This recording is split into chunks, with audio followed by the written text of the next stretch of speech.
একসময় ঢাকার অলিতে গলিতে শিশুদের ভয় দেখানোর জন্য একটি নামই ছিল যথেষ্ট, খৈল্লা পাগল। মায়েরা সন্তানকে ঘুম পাড়াতে বলতেন, দুষ্টুমি করলে খৈল্লা এসে ধরে নিয়ে যাবে। 70-এর দশকে এই নাম ঘিরে এমন এক আতঙ্ক তৈরি হয়েছিল যা বহু বছর ধরে মানুষের মুখে মুখে ফিরেছে। কেউ বলতো তিনি মানুষের কলিজা খেতেন, কেউ বলতো কবর খুঁড়ে লাশ তুলে মাংস খেতেন। সময়ের সঙ্গে সঙ্গে এই মানুষটিকে ঘিরে অসংখ্য গল্প, গুজব এবং বাস্তব ঘটনা একাকার হয়ে যায়। তবে তার জীবনে শেষ অধ্যায় ছিল সম্পূর্ণ ভিন্ন, একজন নিঃস্ব, সমাজচ্যুত কিন্তু সংসারপ্রেমী মানুষের গল্প। Premium commercial space is now for rent. Featuring ample parking and excellent accessibility, this 4,200 square foot space is ready. Elevate your business and call us today. খৈল্লা পাগলার আসল নাম ছিল খলিলুল্লাহ। 1975 সালের 3 এপ্রিল দৈনিক বাংলা পত্রিকায় প্রকাশিত একটি ছবি তাকে রাতারাতি দেশের সবচেয়ে আলোচিত মানুষে পরিণত করে। ছবিতে দেখা যায় ঢাকা মেডিকেল কলেজ হাসপাতালের মর্গে একটি মরদেহের বুক চিরে একজন যুবক মানুষের কলিজা খাচ্ছেন। ছবিটি প্রকাশের পর পুরো দেশ জুড়ে তোলপাড় শুরু হয়। রাজধানীর চায়ের দোকান থেকে শুরু করে অফিস, আদালত সব জায়গায় আলোচনার কেন্দ্রবিন্দু হয়ে ওঠেন খলিলুল্লাহ। পরের সাপ্তাহিক বিচিত্রা ও ঘটনাটি নিয়ে অনুসন্ধানী প্রতিবেদন প্রকাশ করলে বিষয়টি আরও আলোচিত হয়ে ওঠে।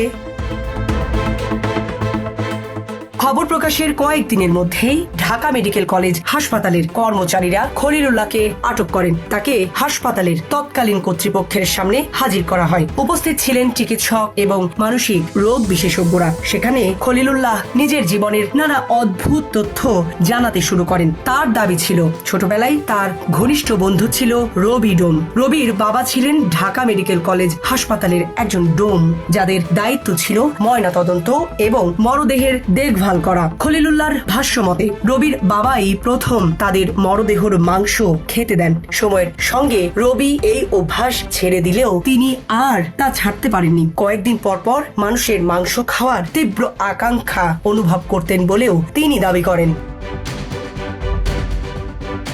শুধু ঢাকা মেডিকেল নয়, মিডফোর্ড হাসপাতালের কয়েকজন ডোমও তাকে মানুষের মরদেহের মাংস এনে দিতেন বলে তিনি জবানবন্দিতে উল্লেখ করেন। পাশাপাশি তিনি আরও স্বীকার করেন ঢাকার বিভিন্ন কবরস্থান থেকে কবর খুঁড়ে কাফনের কাপড় চুরি করতেন। সেই কাপড় পুরান ঢাকার পুরনো কাপড়ের বাজারে বিক্রি করে যে অর্থ পেতেন তা দিয়ে সাধারণ খাবার কিনে খেতেন। জিজ্ঞাসাবাদের সময় তিনি এমনও দাবি করেছিলেন যে একবার মানুষের মাংস খাসির মাংস বলে নিজের এক আত্মীয়কে রান্না করে খাইয়েছিলেন।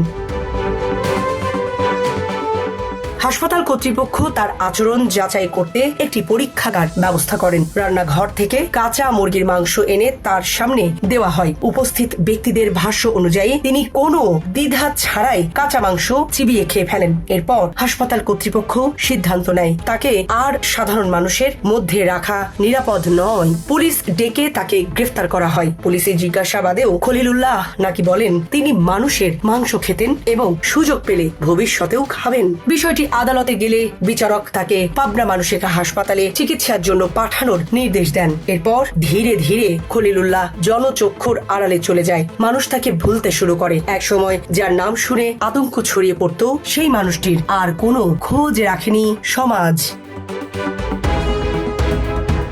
অনেক বছর পর 90-এর দশকের শেষ দিকে তাকে আবার দেখা যায় আজিমপুর কবরস্থানের আশেপাশে। কিন্তু তখন তিনি আর আগের সেই আলোচিত ব্যক্তি নন। লম্বা, কিছুটা কুঁজো, চুপচাপ একজন বৃদ্ধ। সারাদিন কবরস্থানের বাইরে বসে থাকতেন। কেউ তার সঙ্গে কথা বলতো না। অনেকেই তাকে দেখে রাস্তা বদলে ফেলতেন। কেউ কেউ তখনও কলিজা খেকো বলে বিদ্রুপ করতেন, কিন্তু তিনি কোনো প্রতিবাদ করতেন না। মাথা নিচু করে নিজের মতো থাকতেন। এই সময়েই তার জীবনে আসে নূরজাহান বেগম। তিনিও ছিলেন ভিক্ষাবৃত্তির সঙ্গে জড়িত। অন্যরা যখন খলিলুল্লাহকে ভয় পেত বা ঘৃণা করত, নূরজাহান তাকে খাবার দিতেন, অসুস্থ হলে ঔষধ এনে দিতেন এবং খোঁজ খবর রাখতেন। ধীরে ধীরে তাদের মধ্যে সম্পর্ক গড়ে ওঠে। পরে অন্য ভিক্ষুকদের উদ্যোগে তাদের বিয়ে হয়। কামরাঙ্গীর চরের একটি বস্তিতে ছোট্ট সংসার গড়ে তোলেন তারা। ভিক্ষা করেই সংসার চলত। পরে তাদের ঘরে জন্ম নেয় 3 ছেলে ও 1 মেয়ে। সংসার ছিল অভাবের, কিন্তু পরিবারের সদস্যদের দাবি খলিলুল্লাহ ছিলেন দায়িত্বশীল স্বামী ও স্নেহশীল বাবা। বিয়ের পর তিনি আর কোনো অপরাধ বা অস্বাভাবিক আচরণে জড়াননি, বরং সারাদিন ভিক্ষা করে সন্ধ্যায় বাড়ি ফিরতেন, সন্তানদের সঙ্গে সময় কাটাতেন। পরিবারের সদস্যরা স্মরণ করেন একবার তার এক ছেলে প্রচন্ড জ্বরে আক্রান্ত হলে সারা রাত তাকে বুকে জড়িয়ে কেঁদেছিলেন খলিলুল্লাহ। একজন বাবার সেই অসহায় কান্না দেখে পরিবারের কারো বিশ্বাসও হতোই না এই মানুষটিকেই একসময় দেশের সবচেয়ে ভয়ঙ্কর মানুষ হিসাবে দেখা হয়েছিল। জীবনের শেষ দিনগুলোতেও তিনি আজিমপুর কবরস্থানের গেটের বাইরে বসে থাকতেন, কিন্তু তাকে আর কখনো কবরস্থানের ভেতরে প্রবেশ করতে দেওয়া হয়নি। তিনি নিজেও কোনো দিন জোর করেননি, নীরবে বসে থাকতেন, আবার সন্ধ্যা হলে বাড়ি ফিরে যেতেন। জীবন অবাক না করলে কে করবে? 28% মিল্ক ফ্যাটের অবাক করার সাথে ফ্রেশ মিল্ক পাউডার। জীবন অবাক করুক প্রতিদিন। 2005 সালে অসুস্থ হয়ে মারা যান খলিলুল্লাহ। পরিবার অর্থাভাবে তার চিকিৎসা করাতে পারেনি। মৃত্যুর পরও তার পরিবারের দুর্দশা কাটেনি। স্ত্রী নূরজাহান বেগম দীর্ঘদিন দারিদ্র্যের সঙ্গে লড়াই করেছেন। সমাজের কাছে কখনো বলতে পারেনি তিনি খলিলুল্লাহর স্ত্রী, কারণ মানুষের মনে তার স্বামীর পরিচয় ছিল একজন মানুষ খেকো হিসাবে। সামরিনা প্রীতি, ঢাকা এক্সপ্রেস।